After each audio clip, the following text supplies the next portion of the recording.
మా వదిన గారి పరిస్థితి ఎలా ఉంది డాక్టర్ గారు? మిస్టర్ దిలీప్, ఆవిడ భయం వల్ల ఏ దారుణమైన సంఘటన వల్ల షాక్ అయింది. తిరిగి మామూలు మనిషి అవడానికి ఇదే మార్గం ఖచ్చితంగా ఏం చెప్పలేం. మరి కొద్ది రోజులు చూసి షాక్ ట్రీట్మెంట్ ఇద్దాం. ఎలాగైనా మా కోడల్ని మళ్ళీ మామూలు మనిషిని చేస్తే మీకు చాలా రుణపడి ఉంటాను డాక్టర్ గారు. మన ప్రయత్నం మనం చేద్దాం గాయత్రీదేవి గారు. వస్తాను దిలీప్. Thank you. ఏమి చిన్నబాబు, ఎస్టేట్ చూద్దానికి బయలుదేరదామా?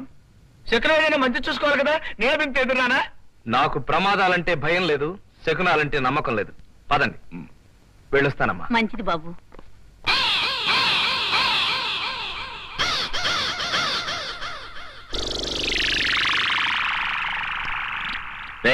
బాస్, ముందు కారు వస్తుంది, వెనకాల జీబు వస్తుంది. మనం లేపాల్సింది కారులో ఉండే మనుషుల్ని, జీబులో ఉండే వాళ్ళ జోలికి మాత్రం వెళ్ళొద్దు. బాస్, కార్లు ఎంతమంది ఉంటారు బాస్? ఎంతమంది ఉంటే అంతమందిని లేపేయడమే. బాబు, ఈ బాడీ గార్డ్ తో మేము జీపులో వస్తాం, మీరు కారులో బయలుదేరండి.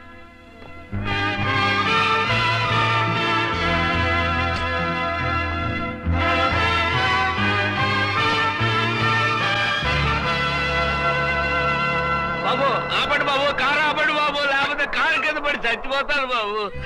బాబు మీకు దండ పెడతాను, నేను చెప్పేది ఏంటండి బాబు, నాకు తప్పైతే తప్పండి బాబు. వాడిని మెడబెట్టి బయటికి లేదు. అతని సంగతి నేను చూసుకుంటాను. ఎవరు మీరు? ఏం కావాలి? చిన్నబాబు, నీలాగా నటించిన మోసగాడు తాలూకు మనిషి వీడు. వీడి పేరు డుంబుగాడో చెంబుగాడో ఏదో ఉంది. బాబు, ఆ రాజాతో వచ్చిన మాట నిజమే కానీ నేనేం చేయలేదు బాబు, నాకే పాపం తెలీదు. ఇంట్లో ఏ పనైనా చేస్తాను, కాస్త కూడు పెట్టించండి అయ్యా. ఫుడ్ లేదు, గడుగుడ్డు లేదు, పోరా. చిన్నబాబు, వీడిని చారదీయటం పావును పక్కలో వేసుకున్నట్టు ఉంటుంది. ఏమీ జలదలుచకుండా తోషతలు పరండి. అంకుల్, వీడు మనతోనే ఉండాలి. నాలాగా వచ్చిన వాడు ఎవడు, వాడి పూర్తి వివరాలంటూ వీడి దగ్గర నుంచే తెలుసుకోవాలి. వీడితో నేను మాట్లాడాలి. బాబు, నాకు ఒక్క అవకాశం ఇస్తే చెవు కోసిన మేకలాగా చెప్పింది చెప్పకుండా మొత్తం చెప్పేస్తాను బాబు. కమాన్, మనం మాట్లాడుకుంటూ జీప్ లో వెళదాం. అంకుల్స్, మీరు ముగ్గురు ఈ కారులో రండి. బాడీగార్డ్, నువ్వు నాతో రానక్కర్లేదు. బాబు బాబు, వెళ్ళేది ఎండలో, మీరు చల్లగా ఏసీ కార్లో రండి. ఆ వ్యవహారం మేము తీసుకొస్తాం. నో నో, నేను తక్షణం మాట్లాడాలి. నాకు ఏసీ లేకపోయినా పర్వాలేదు, మీరే ఏసీలో రండి, చల్లగా ఉంటుంది. చూడు చిన్నబాబు, పోనీ ఆ వ్యవహారం కూడా ఏసీ కార్లో ఎక్కించుకుని మీరిద్దరూ మాట్లాడుకుంటారండి, మేమే వెనకాల జీపులో వస్తాం. వెధవల్ని ఎప్పుడు ఏసీలో తీసుకురాకూడదు. పెద్దడా, నేను కూడా జీప్ లోనే వస్తాను రా. నోరు మూసుకుని చెప్పింది చెయ్యి. కారెక్కు.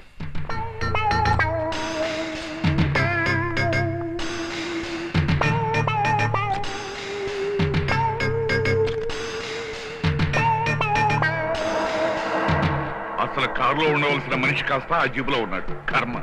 మనం జీపులో బయలుదేరి వాడిని కారులో పంపిస్తున్నాం కదా అనుకున్నాం. ఇప్పుడు మనం ఏర్పాటు చేసిన రౌడీలు వాడు కారులో ఉన్నాడు అనుకుని మన మీద పడతారేమో. రౌడీలు రాగానే మన గబుక్కన కారు దిగి మమ్మల్ని కాదు, ఆ జీపులో ఉన్న వాళ్ళని చంపేయాలని గట్టిగా అరిచి చెప్పేద్దాం. నోర్మయ్, అప్పుడే ఆ రౌడీల ప్లాన్ అంతా మందని తెలుసుకుని చిన్నబాబు ముందు మనల్ని చంపుతాడు. పోనీ ఈ పూటకి ఎస్టేట్ చూడడం మానేద్దామని చిన్నబాబుతో చెప్తే ఎందుకు మానేయాలి అంటాడు, మన మీద అనుమాన పడతాడు. మరి ఇప్పుడు ఎలాగరా? నేను డోర్ తెరిచి దూకేస్తాను. అమ్మా, అలాగైతే వెనకొచ్చే జీప్ కింద పడి చస్తావు. ఒరే పెద్దోడా, నువ్వే కదా ఈ దరిద్ర పొట్టు ప్లాన్ వేసింది. వెళ్ళగానే డిస్కషన్ పెట్టి నీ పని. ఏడ్చావు. అసలు డిస్కషన్ పెట్టుకోవడానికి మనం బతుకుంటేగా. అసలే నా కంగారుగా ఉంటే మధ్యలో మీ కూడా ఏమిటిరా? కారు వస్తుంది.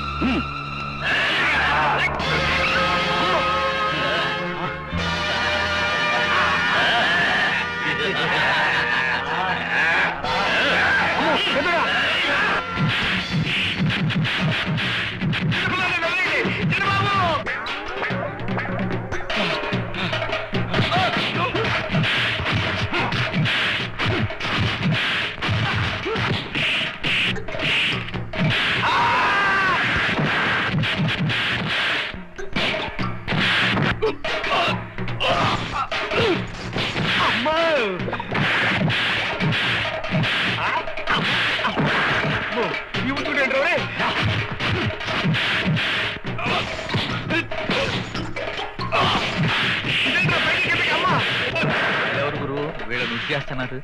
అసలు నన్ను తినడానికి ఏర్పాటు చేయబడిన వాళ్ళు ప్లాన్ మారిపోయి పాపం వాళ్లే తనులు తింటున్నారు. వాళ్ళు నిజంగానే చంపేసేటట్టున్నారు, నువ్వు అడ్డం పడాల్సిందే.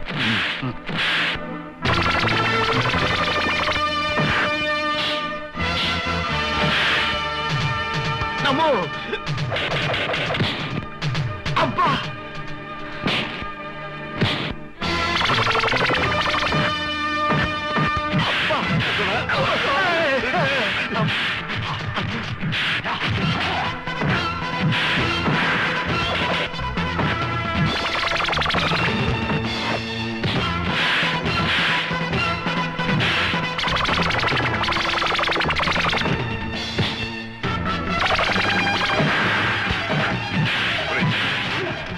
మనం ఇక్కడి నుంచి వెళ్ళిపోదాం.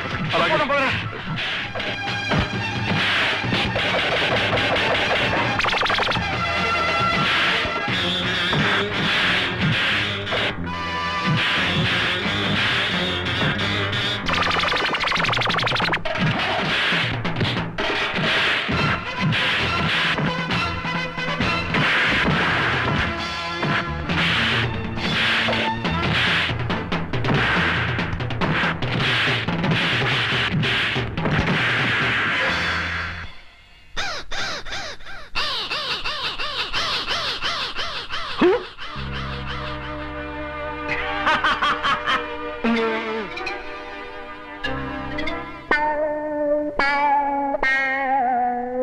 బాబు దిలీప్, మన ఎస్టేట్ లో మన వాళ్ళని కొట్టడం ఏమిటి బాబు?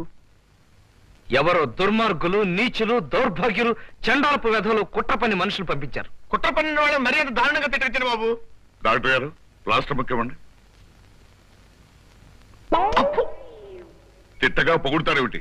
నువ్వు నోరు మూసుకుని ఇలాగే పడి ఉండు. చిన్నబాబు, దీనంతటికీ కారణం జైల్లోంచి తప్పించుకున్న ఆ దొంగ వెధవ అయి ఉంటాడు. రోజు రోజుకి వాడు చెలరేగిపోతున్నాడు.